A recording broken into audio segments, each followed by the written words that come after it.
A mi papá le dieron un dominio de terreno porque era empleado federal. Querían que todos tuvieran su casa propia. Así se fue formando Tijuana.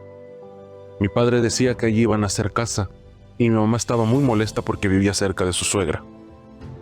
¿Quién la empezó a construir? Mi tío Jorge y mi papá, por iniciativa de mi mamá. Iban los domingos a hacer la casita. Ellos pararon los primeros palos y armaron lo que fue la primera vivienda.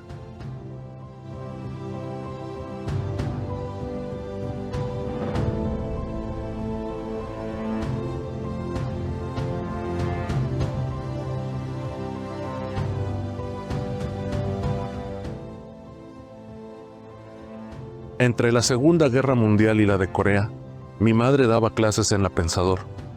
Mi padre seguía en el telégrafo. Mis hermanas ya trabajaban. Distinguíamos claramente una Tijuana que no excedía los 100,000 habitantes. A veces íbamos al estadio de la Puerta Blanca a ver a los Potros y al Bacatete Fernández.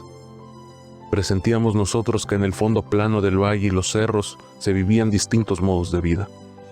Innumerables Tijuanas superpuestas. Destinos muchas veces encontrados. Era una Tijuana adolescente. El minarete que está a mis espaldas es uno de los espacios más representativos de Tijuana. Es un espacio que aparece retratado en la literatura de Federico Campbell en muchos de sus libros. En Todo sobre las focas, en Tijuanenses, en La clave Morse, por supuesto en muchas de sus columnas, artículos y crónicas. Representa el antiguo casino de Agua Caliente, que fue inaugurado en 1927, la época de la ley seca en los Estados Unidos, que hacía que muchos ciudadanos norteamericanos vinieran a este espacio en busca de diversión. Fue cerrado como tal, como casino, en 1935, y por iniciativa del general Abelardo Rodríguez, fue convertido en escuelas, en centros deportivos y centros culturales. Uno de los alumnos más importantes que han pasado por este lugar fue precisamente Federico Campbell. En 1953 recordaba él que había llevado una clase de geografía con un profesor que lo marcó. Se trata de un hombre al que conocían como el Geos, cuyo nombre era Miguel Bargalló y que les daba clase de geografía. Era un exiliado republicano español y Campbell lo recuerda como un hombre muy culto, capaz de impartir clases en cualquier espacio, en cualquier universidad del mundo, y que le abrió la perspectiva del mundo precisamente porque era un hombre acostumbrado a viajar. Entonces el minarete, el espacio del antiguo casino se convierten en un lugar clave en la Tijuana de la memoria de Federico Campbell. Geos, tierra. Grafos, descripción. Con estas palabras empezaba su clase el profesor Miguel Bargalló en el Instituto de Agua Caliente de Tijuana, en 1953. Teníamos en él a un maestro de lujo. Nos hablaba de los vientos, de los equinoccios y los solsticios, de una geografía que no podía ser exclusivamente física, sino humana. Al otro verano podía estar en Alaska o en Bariloche viendo las cataratas, porque viajar era su pasión, su soledad, su gozo, sucedáneos de su felicidad imposible. Murió en 1976. Nunca volvió a España. Y he estado pensando en él porque ahora redacto el prólogo de una monografía del territorio de la Baja California que escribió y publicó en 1912 el geógrafo francés Léon Diguet, partidario de lo que llamaba geografía regional. Estamos en la Avenida Revolución, otro de los lugares emblemáticos en la literatura de Federico Campbell.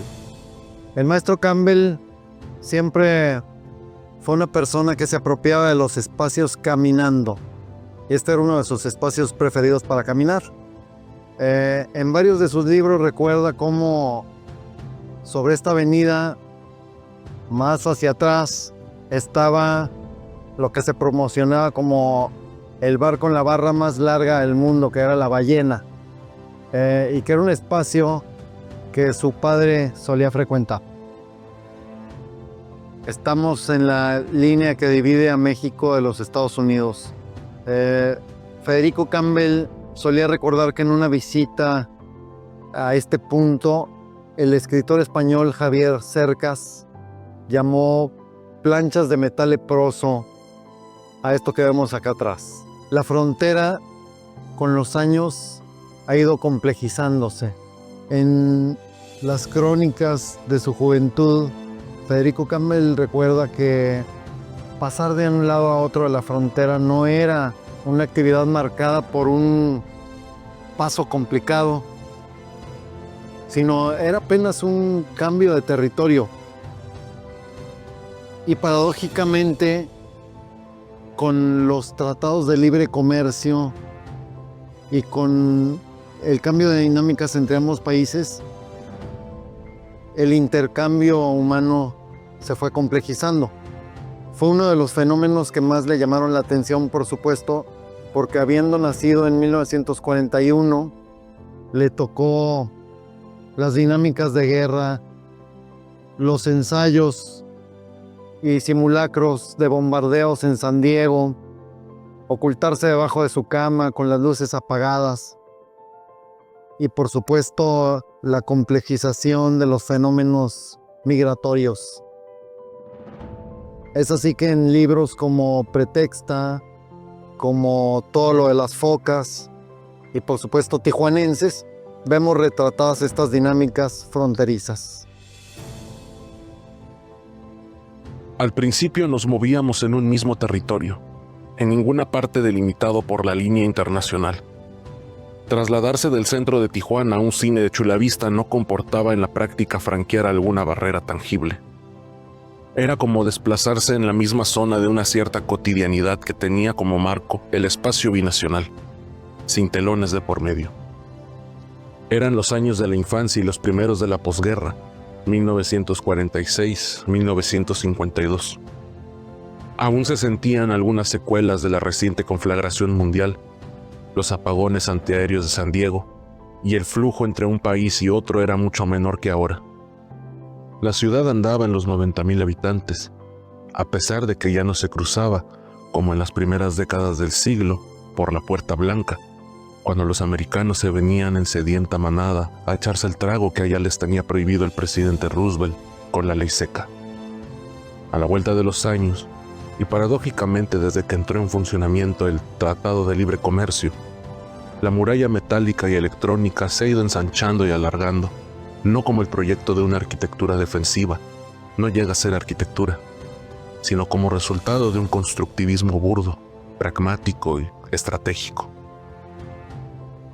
En las pesquisas de los sitios más emblemáticos de Tijuana retratados en la literatura de Federico Campbell, hemos dado con este pasaje en donde al parecer estaban ubicadas las antiguas oficinas del telégrafo.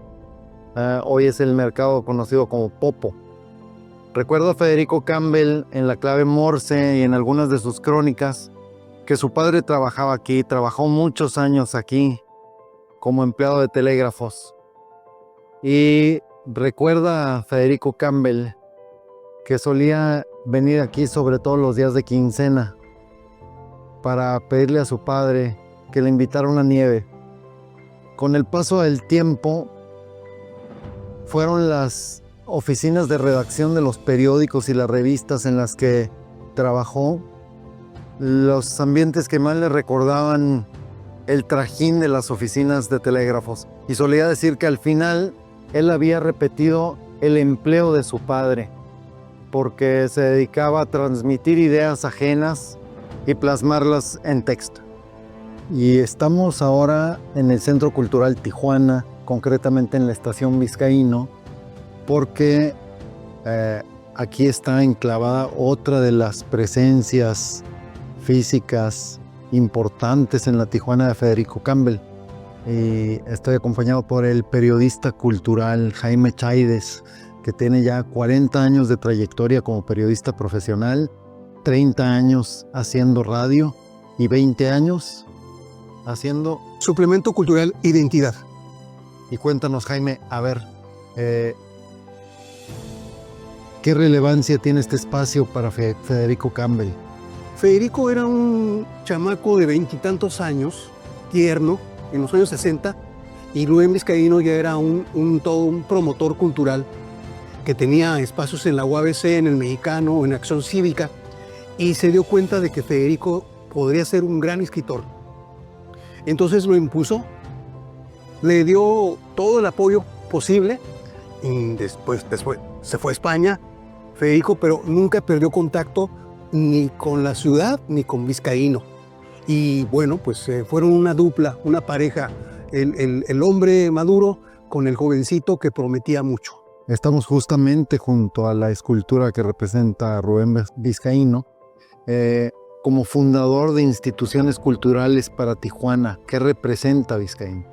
Bueno, representa un hombre polifacético, que podría ser maestro, por supuesto, en la preparatoria, podría ser un conferencista, podría ser un jefe de extensión universitaria, un editor de un suplemento cultural, un jefe de acción cívica y cultural y presidente del Seminario de Cultura Mexicana con responsabilidad Tijuana. Hasta ahí la dejo. Bien. Personajes como Juan Rulfo, ¿no? Personajes como Carlos Pellicer y por supuesto el ya mencionado Federico Campbell, no solo cultivaban la amistad con Rubén Vizcaíno, sino que asumían su mentorazgo. Claro, puedes platicar de esto. Claro, porque Rulfo se apellidaba Vizcaíno también, entonces se decían parientes. En alguna ocasión llegaron a comer juntos en el Hotel Nelson, en donde Rulfo, que era un hombre conversador, en apariencia muy tranquilo, pero tenía la música por dentro, entonces le gustaba mucho platicar con Vizcaíno, que nació en Comala, la Comala real, no la que inventó Rulfo. Pero las coincidencias siempre son singulares, las sincronicidades de los Vizcaíno. Literariamente, Campbell utilizaba sus novelas, sus cuentos para rendir homenaje justamente a estas presencias importantes en su vida. Y me comentabas hace un rato que Rubén Vizcaíno también está de alguna manera encarnado en Álvaro Carranza en Pretexta. Sí, claro, porque en Mexicali, antes de llegar a Tijuana, en 1952 hasta el 59, Vizcaíno tuvo un perfil político que le causó problemas y probablemente Federico le hace un homenaje de esa etapa. Ese Vizcaíno que siempre tenía una disciplina personal y le acarreaba problemas políticos. Y para terminar, ¿qué rasgos literarios, qué rasgos estilísticos o qué temas heredó de Rubén Vizcaíno Federico Campbell? Pues yo pienso que la personalidad, la honestidad, la generosidad, el ser humano que fue Vizcaíno y que lo fue viendo, descubriendo, repitiendo Federico Campbell a través de las décadas hasta su muerte. Creo que siempre le guardó una gran admiración por el padre que perdió Federico Campbell y por el hijo que quizás nunca tuvo de cerca Rubén Vizcaíno. A unos pasos de donde estamos está la Sala Federico Campbell, es decir, una manera de mantener esa presencia física, esa cercanía que siempre procuró Federico Campbell con su natal Tijuana. ¿Qué más le da a Federico Campbell como presencia a esta ciudad y a este espacio que es el Secut? Mira, en algún momento Benito Taibo me dijo que él era tijuanense por Federico Campbell, porque es el hilo conductor, es el cordón umbilical que nunca perdió y siempre nos hablaba por teléfono a cierta hora, en cierto momento, para preguntar cómo está Tijuana. Tijuana nunca se olvidó de Campbell porque Campbell siempre la estuvo mencionando en las páginas de sus libros. Uno es su pasado y su presente al mismo tiempo, pero el futuro de entonces ya pasó y no nos dimos cuenta. Ahora Tijuana tiene 1 millón de habitantes. De la que yo hablo apenas existe para unas cuantas gentes, algunas, muy pocas, de las que nacieron y crecieron aquí.